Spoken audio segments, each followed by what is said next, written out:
రాష్ట్ర నీటిపారుదల civil supplies శాఖ మార్చులు పెద్దలు ఉత్తమ్ కుమార్ రెడ్డి గారిని ప్రసంగించవలసిందిగా కోరుతున్నాను.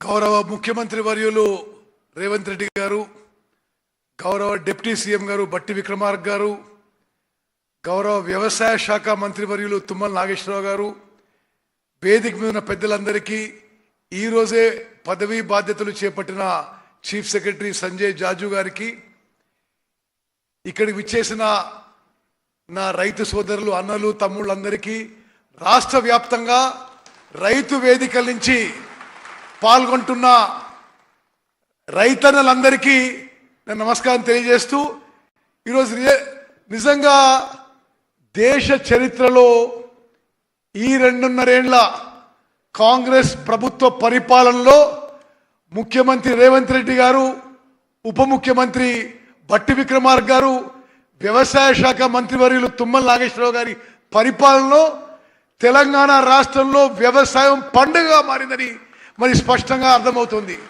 ఈరోజు మొదలు పెట్టుకొని 9 రోజుల పాటు 9,000 కోట్ల రూపాయలు రైతు భరోసా కింద తెలంగాణ రైతాంగానికి ఇస్తున్న గొప్ప ప్రభుత్వం మన కాంగ్రెస్ ప్రభుత్వం అనే విషయం నేను మనవి చేయాలి. అదేవిధంగా రైతులను గమనించాలి. ఈ 2.5 ఏళ్లలో స్వతంత్ర భారతదేశ చరిత్రలో 29 రాష్ట్రాల్లో ఎప్పుడూ పండనటువంటి వరి పంట పండింది. రికార్డు స్థాయిలో వరి పంట పండింది. రికార్డు స్థాయిలో కొనుగోలు చేసినాము. సుమారు ఈ 2.5 ఏళ్లలో 80,000 కోట్ల రూపాయలు 80,000 కోట్ల రూపాయలు వరి కొనుగోలుకి నేరుగా రైతులకి చేరిన విషయం నేను గుర్తు చేస్తున్నా.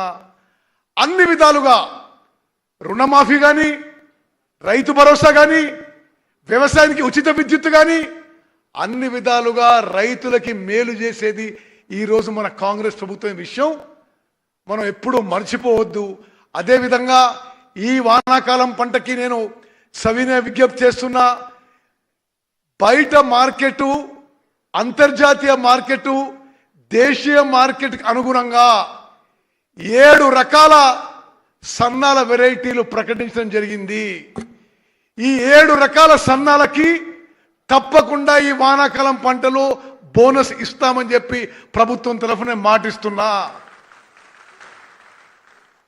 అన్ని విధాలుగా రైతుల్ని ఆదుకోవడానికి మరి తెలంగాణలో మొత్తం తెలంగాణ సస్యశ్యామలం చేయడానికి నీటిపారుదల శాఖ కూడా నిరంతరం కృషి చేస్తుందని చెప్పి మనవి చేస్తూ, మరి ఈ సందర్భంగా ముఖ్యమంత్రి గారికి, ఉప ముఖ్యమంత్రి గారికి, వ్యవసాయ శాఖ మంత్రివర్యులకి, చీఫ్ సెక్రటరీ గారికి అందరికీ నా శుభాకాంక్షలు, నా అభినందన తెలియజేస్తూ ముగిస్తున్నాను. జై హింద్, జై కాంగ్రెస్, జై తెలంగాణ.